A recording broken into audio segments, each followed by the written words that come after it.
جی السلام علیکم۔ مولا آپ سب کو اپنی حفاظت میں رکھیں، اپنی پناہ میں رکھیں، سلامت و آباد رکھیں۔ جیسا کہ حضور نبی کریم صلی اللہ علیہ وسلم کی آمد کا مہینہ ہے، یہ ماہ ربیع اول ہے، حضور کی نسبت سے ہی یہ منسوب ہے، تو حضور نبی کریم صلی اللہ علیہ وسلم کے حوالے سے ہی ایک ضروری پیغام تمام امت رسول کو دینا چاہتا ہوں۔ جتنے بھی حضور کے عاشق ہیں، چاہنے والے ہیں، عاشقان رسول و آل رسول، اس پیغام کو پورا سنیں اور آگے سے آگے شیئر کریں۔ تو جیسا کہ اللہ رب العالمین نے اپنے حبیب، اپنے رسول کو قرآن مجید میں جن القابات سے، جن مقامات سے پکارا، کہیں طٰہٰ، کہیں یاسین، کہیں سراج منیر، کہیں مزمل، کہیں نور، کہیں رحمت للعالمین، ان مقامات سے پکارا، کوئی ایسا القابات اللہ رب العالمین نے استعمال نہیں کیا جن کو پڑھ کر کے ہم رسول کو نعوذ باللہ اپنے جیسا بشر بھی کہیں۔ تو میرا سوال ہے ان لوگوں سے جو حضور نبی کریم صلی اللہ علیہ وآلہ وسلم کو نعوذ باللہ من ذالک اپنے جیسا بشر کہتے ہیں، اپنے جیسا تسلیم سمجھتے ہیں۔ میرا سوال ہے ان لوگوں سے، کس بنا پہ وہ اپنے جیسا بشر کہتے ہیں؟ کبھی آپ قرآن پاک میں غور و فکر کریں۔ قرآن پاک میں اللہ رب العالمین ارشاد فرماتے ہیں آدم علیہ السلام کی خلقت کے وقت، جب آدم علیہ السلام کی خلقت کے وقت، کہ میں مٹی سے ایک بشر بنانے جا رہا ہوں، جب میں اس میں روح پھونک دوں تم سب اسے سجدہ کر لینا الا ابلیس، ابلیس کے علاوہ سبھی نے سجدہ کیا۔ یہ آیت اور یہ واقعہ آپ سب کی ذہن میں ہوگا، میرا موضوع یہ نہیں ہے، لیکن یہ آیت بتانے کا مقصد یہ ہے کہ اس آیت کو پڑھ کر آپ گزر نہ جائیں، تھوڑا ٹھہریں، اس آیت پہ غور و فکر کریں کہ اللہ رب العالمین ارشاد کیا فرما رہا ہے، اللہ پاک آپ کو سمجھانا کیا چاہتے ہیں، اس آیت سے آپ کو کیا سیکھ ملی۔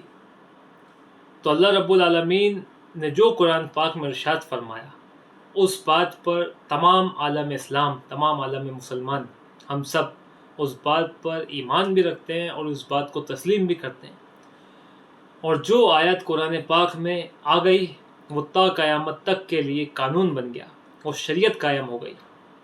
تو جب اللہ رب العالمین نے قرآن پاک میں ارشاد فرمایا کہ میں مٹی سے بشر بنانے جا رہا ہوں، جب میں اس میں روح پھونکوں تو تم سب اسے سجدہ کر لینا الا ابلیس، تو قرآن پاک میں اللہ رب العالمین نے ایک قانون بنا دیا نا، یہ شریعت قائم ہو گئی نا تا قیامت تک کے لیے، کہ جو مٹی سے بنے وہ بشر ہے۔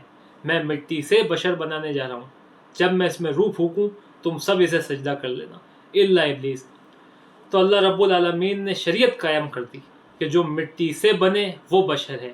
جس آدم علیہ السلام کو اللہ رب العالمین نے قرآن پاک میں ارشاد فرمایا کہ میں نے مٹی سے بنایا، مٹی سے بشر بنایا، اور میں مٹی سے بشر بنانے جا رہا ہوں، ان آدم علیہ السلام کو تو کوئی مسلمان اپنے جیسا بشر نہیں کہتا، اور جس پیغمبر اسلام حضرت محمد مصطفیٰ پاک صلی اللہ علیہ وآلہ وسلم کے لیے ارشاد فرمایا کہ میں نے نور سے بنایا، میں ایک نور اور ایک کتاب مبین بھیج رہا ہوں، کئی مقامات پہ فرمایا کہ میں نے نور سے بنایا، میں ایک نور اور ایک کتاب مبین بھیج رہا ہوں، اس پیغمبر اسلام کو تو ہر کوئی مولوی ملا اپنے جیسا بشر کہہ دیتا ہے، کس بنا پہ کہتا ہے؟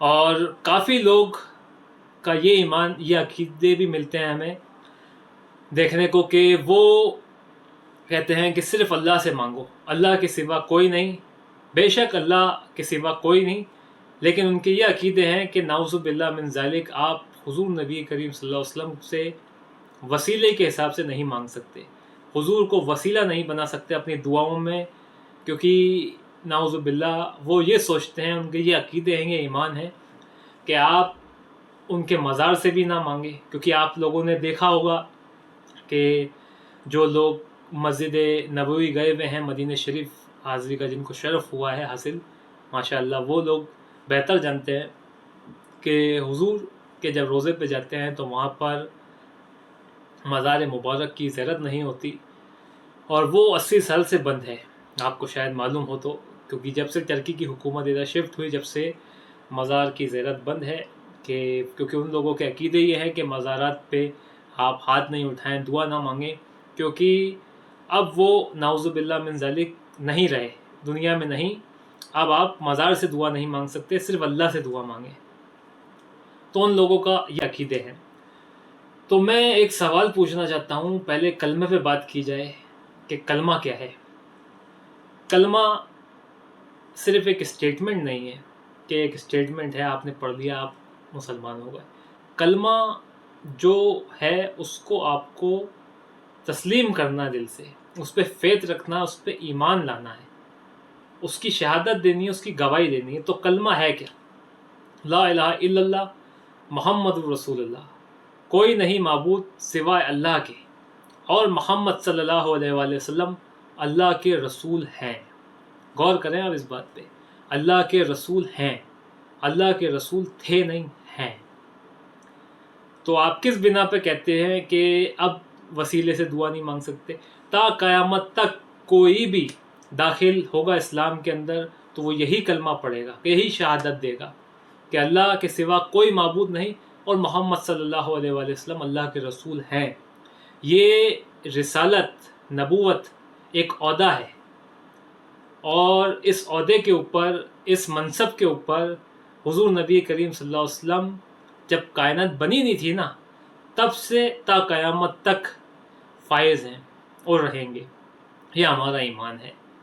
تو جبھی تو کلمے کے اوپر گواہی دی جاتی کہ محمد صلی اللہ علیہ وسلم اللہ کے رسول ہیں، وہ جو رسالت کا منصب ہے اس پہ رسول ہیں ہمارے نبی۔ تو حضور کے وسیلے سے ہم نسبت سے دعا مانگتے ہیں۔ تو خیر وہ بات میں آگے چل کے کروں گا۔ جو لوگ کہتے ہیں کہ اللہ کے سوا کوئی نہیں اور نعوذ باللہ حضور کو اپنے جیسا بشر کہتے ہیں، ان لوگوں سے کوئی یہ تو پوچھے کہ اللہ ہے، یہ کس نے بتایا آپ کو؟ جو کہتے ہیں کہ قرآن سے یہ ثابت کرو، قرآن سے وہ ثابت کرو، کوئی یہ تو بتائے کہ ذات مصطفیٰ صلی اللہ علیہ وآلہ وسلم کو درمیان سے ہٹا کے کوئی قرآن تو ثابت کرے۔ کس نے بتایا آپ کو کہ یہ قرآن ہے؟ کیا جبریل امین آپ کو نظر آئے؟ کیا جبریل امین کسی صحابہ اکرام کو نظر آئے وحی ناطق لاتے ہوئے؟ نہیں، حضور نبی کریم صلی اللہ علیہ وسلم کی وہ ذات پاک ہے جنہوں نے ارشاد فرمایا کہ ابھی جبریل امین نزول ہوا اور وحی ناطق لے کر حاضر ہوئے، اور اللہ رب العالمین کے جو پیغام ہیں وہ ہم تک عام کیے۔ تو یہ حضور کا کرم ہے، یہ حضور کی عطا ہے جو ہم لوگوں تک دین اسلام پہنچایا۔ اللہ رب العالمین نے بنا وسیلے کے اور بنا نسبت کے تو یہ اسلام ہم تک نہیں پہنچایا۔ حضور کے وسیلے کے بغیر یہ اسلام ہم تک نہیں پہنچا، تو حضور کے بغیر وسیلے کے ہماری دعائیں، ہمارے معروضات، ہمارے سوز و سلام اللہ رب العالمین کی بارگاہ تک کیسے پہنچیں گے؟ تو وسیلہ بہت ضروری۔ بے شک اللہ پاک ہر شے پہ قادر ہے۔ اللہ پاک اگر جس طرح سے اللہ رب العالمین نے کن کہا اور کائنات خلق ہو گئی، کائنات کی تخلیق ہو گئی، اسی طرح اللہ رب العالمین صرف ایک حکم کرتے، ایک اشارہ کرتے تو تمام عالم اسلام ہوتا۔ بے شک ہمارا اس بات پہ ایمان ہے، اللہ پاک ہر شے پہ قادر ہے، لیکن اللہ رب العالمین نے ایسا نہیں کیا۔ اللہ رب العالمین نے اپنے پیغمبر بھیجے، اپنے رسول بھیجے، اپنے نبی بھیجے، ان کے ذریعے اپنے پیغام ہم تک پہنچائے، اپنے ولی بھیجے، اپنے اولیاء بھیجے، ان کے ذریعے دین کی تبلیغ فرمائی اور یہ دین اسلام کی روشنی منور فرمائی۔ تو وسیلے بھیجے اللہ رب العالمین نے، تو بنا وسیلے کے تو دین ہم تک نہیں پہنچا، تو بنا وسیلے کے ہماری دعائیں، ہماری التجائیں اللہ تک کیسے پہنچیں گی؟ یہ سوچنا چاہیے۔ تو قرآن پاک میں بھی اللہ رب العالمین نے ارشاد فرمایا صلاۃ قائم کرو اور وسیلہ تلاش کرو۔ اب وسیلہ کون سا تلاش کرو؟ وہی وسیلہ تلاش کرو جس وسیلے سے اللہ رب العالمین نے تمہارے پاس دین پہنچایا، دین تم تک اس وسیلے کے ذریعے پہنچائے، اسی وسیلے سے تمہاری دعائیں، تمہارے معروضات، تمہاری عبادتیں اللہ تک پہنچیں گی۔ کیونکہ نماز اپن پڑھتے ہیں، نماز کے اندر بھی اللہ رب العالمین نے درود رکھوایا، درود ابراہیم۔ درود ابراہیم کا ترجمہ کیا ہے؟ ایسا درود محمد و آل محمد پہ بھیج جیسا درود تو نے ابراہیم اور آل ابراہیم پہ بھیجا۔ تو جب تک ان کی ذات پر درود نہ بھیجا جائے، جب تک آپ کی نماز ہی مکمل نہیں، نماز ہی قبول نہیں۔ جو خود معبود ہے وہ ان کی مدحت سکھا رہا ہے، یہ وہ ذات پاک ہے، محمد مصطفیٰ صلی اللہ علیہ وسلم کی وہ ذات ہے کہ جو معبود ہو کر عبادت میں ان کی مدحت سکھا رہا ہے۔ تو آپ سمجھ سکتے ہیں کہ حضور کا کیا مرتبہ ہے، کیا شان ہے جو اللہ رب العالمین نے عطا فرمائی۔ قرآن پاک میں اللہ رب العالمین ارشاد فرماتے ہیں صلاۃ قائم کرو، یعنی نماز قائم کرو، روزے رکھو، حج کرو۔ کس نے بتایا آپ کو کہ حج کیسے کرو، روزے کیسے رکھو، نماز کیسے پڑھو، نماز میں سجدے میں کیسے جایا جائے، رکوع میں کیسے جایا جائے، نماز کیسے ادا کی جائے؟ کس نے بتایا؟ حضور نبی کریم صلی اللہ علیہ وآلہ وسلم کی ذات پاک نے۔ یہ تو نور ہیں، یہ ان کا احسان ہے، یہ شکر ہے کہ یہ ہم لوگوں میں یہاں پر بشریت کا لبادہ اوڑھ کے نازل ہوئے تاکہ ہم لوگ ان سے سیکھ پا سکیں، ہم لوگ سیرت رسول کو دیکھ کر سیرت نبی پہ عمل کر سکیں، ہم لوگ نماز کیسے ادا کرنی ہے، روزے کیسے رکھنے ہیں، حج کیسے کرنا ہے، یہ ان کو دیکھ کر سیکھ سکیں۔ یہ اسی لیے ظہور ہوا ہے کائنات میں، ورنہ یہ تو نور ہیں، نور خدا ہیں، نور توحید ہیں، یہ عکس توحید ہیں، یہ وجہ تخلیق کائنات ہیں، وجہ خلقت کائنات ہیں۔ اللہ رب العالمین نے کائنات ہی ان کے لیے خلق فرمائی، ان کی وجہ سے خلق فرمائی۔ یہ وہ ذات پاک ہے۔ جو لوگ کہتے ہیں اپنا جیسا بشر، اس بنا پہ کہتے ہیں کہ یہ ہماری طرح یہاں پر کھاتے تھے، ہماری طرح اٹھتے بیٹھتے تھے، یہ تو ان کا احسان ہے کہ یہ نور کے اوپر بشریت کا ایک لبادہ اوڑھ کر کائنات میں آئے تاکہ ہم لوگ ان سے کچھ سیکھ سکیں، اللہ کا پیغام ہم تک پہنچ سکے۔ اللہ نے جو ہم تک توحید پہنچانی ہے، نبوت پہنچانی ہے، وہ ہم تک پہنچ سکے۔ تو یہ ان کا شکر ہے، احسان ہے کہ یہ ہمارے درمیان بشریت کا لبادہ اوڑھ کے آئے۔ مثال کے طور پہ جیسے الیکٹرک وائر ہے، کاپر وائر، اس کے اوپر ایک ربر کوٹنگ ہے تاکہ آپ اس کو چھو بھی لو، اس سے فائدہ بھی حاصل کر لو اور آپ کو کوئی نقصان نہ ہو۔ اسی طرح یہ نور ہے، یہ بشریت کا لبادہ اوڑھ کے آئے تاکہ آپ ان کو دیکھ بھی سکیں، سیرت نبی دیکھ کر آپ سیرت نبی سیکھ سکیں، سنت رسول دیکھ کر آپ سنت رسول پہ عمل کر سکیں، آپ کو کوئی نقصان بھی نہ ہو اور آپ ان کو دیکھ سکیں۔ اگر آپ ان کو دیکھ رہے ہیں تو اس کا مطلب یہ تھوڑی نا کہ یہ ہم جیسے ہیں، یہ تو ان کا شکر ہے، احسان ہے کہ یہ بشریت کا لبادہ اوڑھ کے کائنات میں آئے۔ اگر یہ بشریت کا لبادہ اوڑھ کے کائنات میں نہ آتے نا، اپنی اصلی نور کی حالت میں کائنات میں آ جاتے، تو جو حال موسیٰ علیہ السلام کی امت کا کوہ طور پہ ہوا تھا نا، وہی حال اس کائنات کا ہوتا، اس امت کا ہوتا، کیونکہ یہ تو عکس توحید ہیں، یہ تو خدا کا نور ہے، نور خدا ہے، یہ وجہ خلقت کائنات ہے اور وجہ تخلیق کائنات ہے۔ اللہ رب العالمین نے ان کو اپنے نور سے بنایا، جیسا کہ آپ سب کے ذہن میں ہے یہ واقعہ، جب شب معراج حضور نبی کریم صلی اللہ علیہ وسلم اللہ پاک سے ملاقات کرنے جا رہا ہے تو سدرۃ المنتہا پہ پہنچ کے جبریل امین وہاں پہ رک گئے، اور جبریل علیہ السلام نے کہا کہ میں ایک بال کے برابر بھی اوپر نہیں جا سکتا کیونکہ آپ کے نور کی تجلیوں سے میرے پر جل جائیں گے۔ کیونکہ جب یہ وہاں پر اللہ پاک سے ملاقات کرنے گئے تو یہ اپنی نور کی حقیقت حالت میں پہنچے، تو جو نور کی حقیقت حالت میں پہنچے نا، تو جبریل امین نے دیکھا اور کہا ایک بال کے برابر بھی میں آج اوپر گیا تو آپ کے نور کی تجلیوں سے میرے پر جل جائیں گے۔ تو یہ نور خدا ہے، آپ سمجھ سکتے ہیں۔ ان کو اپنے جیسا بشر سمجھنا، اپنے جیسا بشر کہنا انسان کی بد عقلی ہے، کم ظرفی ہے۔ قرآن پاک کس لیے نازل ہوا؟ قرآن پاک صرف پڑھنے کے لیے نازل نہیں ہوا، قرآن پاک پڑھ کر کے سمجھنے کے لیے نازل ہوا کہ اللہ رب العالمین ہم سے کیا فرما رہا ہے، اللہ رب العالمین ہم سے کیا فرما رہا ہے، کیا پیغام اللہ کا ہے جو ہم تک اللہ پہنچا رہا ہے۔ اس لیے قرآن نازل ہوا۔ قرآن شریف پڑھ کر کے اپنے آپ کو قاری قرآن، قرآن پاک رٹ کر کے اپنے آپ کو حافظ قرآن نہ کہیں۔ صرف قرآن پاک صرف پڑھنے کے لیے نازل نہیں ہوا، قرآن پاک پڑھ کر کے سمجھنے کے لیے نازل ہوا ہے۔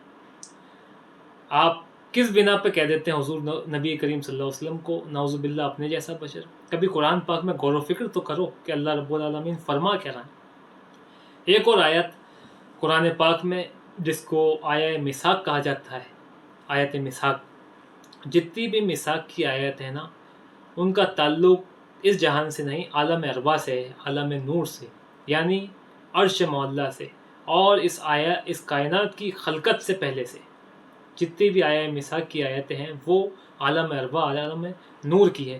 اس میں اللہ رب العالمین کے ارشاد فرماتا ہے، اللہ رب العالمین آیہ میثاق میں پیکٹ کرتے ہیں، عہد لیتے ہیں تمام انبیاء سے کہ اے گروہ انبیاء، تمہیں کتاب و حکمت یعنی تمہیں کتاب النبوت اس بنا پہ عطا کی جاتی ہے کہ آنے والا ایک مقدس نبی آئے گا، تمہیں اس کی نصرت بھی کرنی ہے، اس پر ایمان بھی لانا ہے۔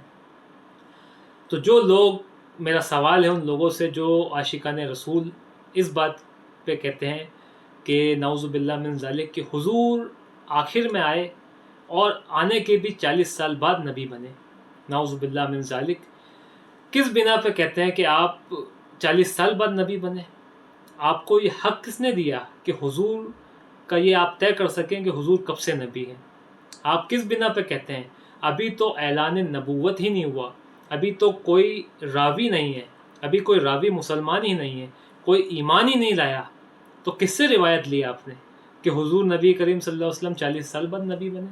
یہ کیسے آپ نے ڈیسائیڈ کر لیا؟ جب اللہ رب العالمین قرآن پاک میں آیا میثاق میں، یعنی اس کائنات کی خلقت سے پہلے عالم ارواح کے اندر تمام انبیاء سے، تمام گروہ انبیاء سے یہ عہد لیتے ہیں کہ تمہیں کتاب و نبوت اس بنا پہ، تمہیں کتاب و نبوت، تمام نبیوں کو نبوت اس بنا پہ عطا کی جا رہی ہے کہ ہمارے نبی جو سید الانبیاء ہیں، سید المرسلین ہیں، تمام انبیاء کے سردار ہیں، ان پر ایمان لانا ہے، ان کی نبوت کا اقرار کرنا ہے، ان کی نصرت کرنی ہے. اس بنا پہ ان کو یہ کتاب و نبوت عطا کی جا رہی ہے. تو جب اللہ پاک نے ان کی نبوت کا اعلان اور نبوت پہ تمام گروہ انبیاء کو گواہ بنایا، عہد لیا، تب جا کر تمام نبوت عطا کی تمام انبیاء کو. تو یہ آیت کہاں لے جاؤ گے مولوی صاحب؟ چلو آپ یہ بات کہہ دیتے ہیں کہ 40 سال بعد نبی بنے، کبھی آپ قرآن پاک میں غور و فکر تو کریں. یہ تو کسی پڑھے لکھے آدمی نے اگر آپ سے سوال کر لیا نا کہ نعوذ باللہ من ذالک اگر نبی نہیں تھے 40 سال تک تو پھر کیا تھے، تو ایمان سنبھالا نہیں جائے گا مولوی صاحب. ذرا سوچ سمجھ کے بات کرنی چاہیے، جو اسلام ہے نا وہ بتانا چاہیے، کیونکہ سچ کی مجبوری یہ ہے کہ اس کو بڑھا دو تو جھوٹ بن جاتا ہے، اور سچ کو گھٹا دو تو بھی جھوٹ بن جاتا ہے. جو اسلام ہے، جو حق اسلام ہے، وہ اسلام بیان کرنا چاہیے. اپنی طرف سے اسلام میں موڈیفیکیشن نہیں کرنی چاہیے، تبدیلی نہیں کرنی چاہیے. جو حق اسلام ہے وہ لوگوں کے سامنے رکھ دو بس.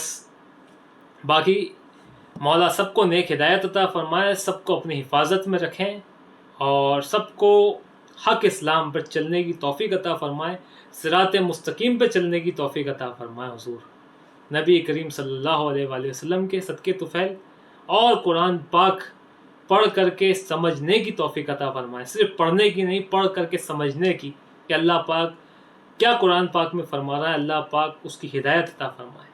الہی آمین. اور جیسا کہ عید میلاد النبی کا مہینہ ہے، تو سنی حضرات جو ہیں 12 کو عید میلاد النبی مناتے ہیں، شیعہ حضرات 17 کو، اور ہسٹری کے حساب سے، تاریخ کے حساب سے 12 بھی ہے، 17 بھی ہے، 26 بھی ہے. تو اس بات میں الجھنا نہیں چاہیے کہ 12 کو منائیں یا 17 کو منائیں، یا یہ نہ دیکھو کہ 12، 17، 26، یہ دیکھو کہ عید میلاد کس کی ہے. یہ پورا کا پورا مہینہ ہی منسوب حضور نبی کریم صلی اللہ علیہ وآلہ وسلم سے ہے. جب ربیع اول شریف کا چاند ہوتا ہے تو ربیع اول شریف کے چاند کی مبارکباد دیتے ہیں، تو ساتھ میں یہ بھی کہا جاتا ہے کہ عید میلاد النبی کے مہینے کی چاند مبارک، یا سرکار کے آمد کا مہینہ ہے اس کی چاند مبارک.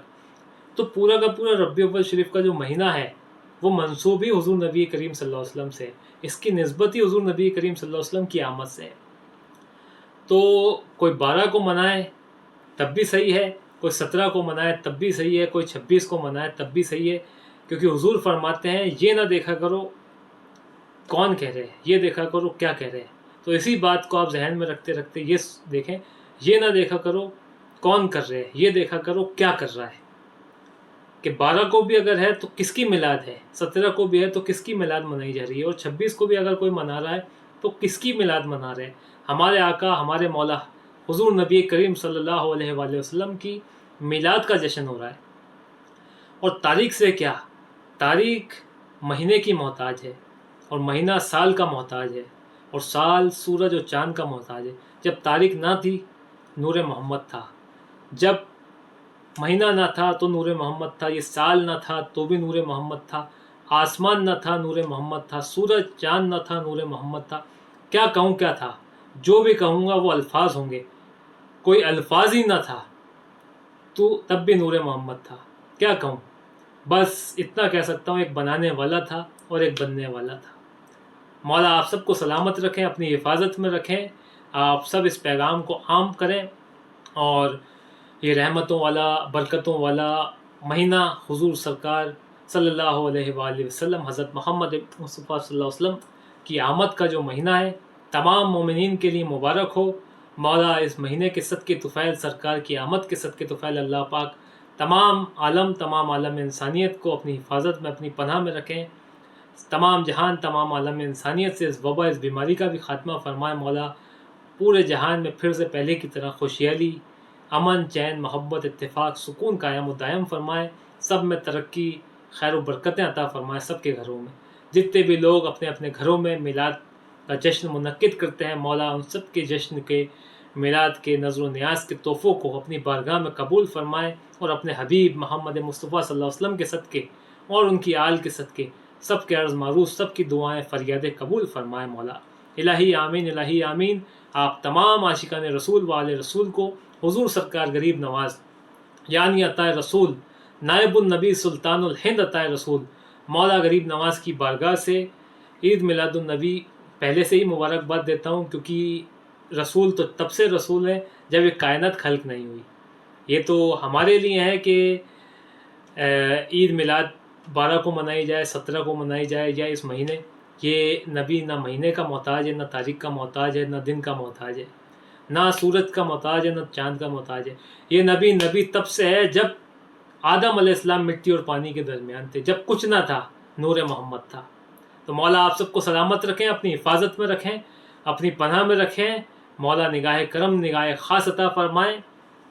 اور جیسا کہ حضور سرکار غریب نواز کی جو بارگاہ ہے وہ عطائے رسول نائب النبی سلطان الہند کی بارگاہ ہے، یہ رسول اللہ کے نائب کی بارگاہ ہے، نائب رسول کی بارگاہ ہے۔ جو لوگ مدینہ نہیں جا سکتے ہیں وہ اجمیر آتے ہیں اور اس ایمان کے ساتھ، اس یقین کامل کے ساتھ آتے ہیں کہ ان کی حاضری حضور نبی کریم صلی اللہ علیہ وسلم کی بارگاہ میں لگ گئی، کیونکہ رسول اللہ کے نائب کی بارگاہ ہے، یعنی رسول اللہ نے جن کو اپنا نائب بنا کے ریپرزنٹیٹیو بنا کر ہند میں بھیجا۔ حضور سرکار غریب نواز نجیب الطرفین سید ہے، یعنی حسنی اور حسینی سید، والد کی طرف سے حسینی سید اور والدہ کی طرف سے حسنی سید۔ امام حسن امام حسین سے مولا علی مشکل کشا ماں فاطمۃ الزہرا پہ جاتا ہے آپ کا شجرہ نسب، اور مولا کائنات بیوی صاحب سے رسول خدا صلی اللہ علیہ وآلہ وسلم سے آپ کا شجرہ نسب ملتا ہے، اسی لیے آپ آل نبی ہیں، اولاد علی ہیں۔ تو اس بر صغیر میں پاک و ہند بنگلہ دیش میں جو سب سے قریب رسول اللہ کے ذات پاک ہے وہ حضور سرکار غریب نواز کی ذات پاک ہے، جو خون رسول ہے، نائب النبی ہے، سلطان الہند ہے، جن کو ہند کی ولایت عطا فرما کے ہند میں بھیجا، اور غریب نواز کے فیض سے ہی تمام بر صغیر فیضیاب ہوا، اور دین اسلام کی جو روشنی ہند میں پھیلی وہ غریب نواز کے صدقے سے، کیونکہ غریب نواز کو حضور نبی کریم صلی اللہ علیہ وسلم نے اپنا نائب بنا کے، اپنا جانشین بنا کے ہند میں بھیجا اور ہند کی ولایت عطا فرمائی، ہند کی سلطانی، جب بھی آپ کا لقب ہے عطائے رسول سلطان الہند، ہند الولی غریب نواز۔ حضور کی بارگاہ میں بھی سبھی کے لیے عید میلاد النبی کے موقع پہ دعا کریں گے۔ غریب نواز اپنے جد، اپنے آقا مولا، ہم سب کے آقا مولا حضور نبی کریم صلی اللہ علیہ وآلہ وسلم حضرت محمد مصطفیٰ پاک صلی اللہ علیہ وسلم کے صدقے سب کی حاضریاں، سب کے عرض معروض اپنی بارگاہ میں قبول فرمائیں۔ اللہ حافظ، فی امان اللہ، یا علی المدد۔ مولا آپ سب کو سلامت رکھیں۔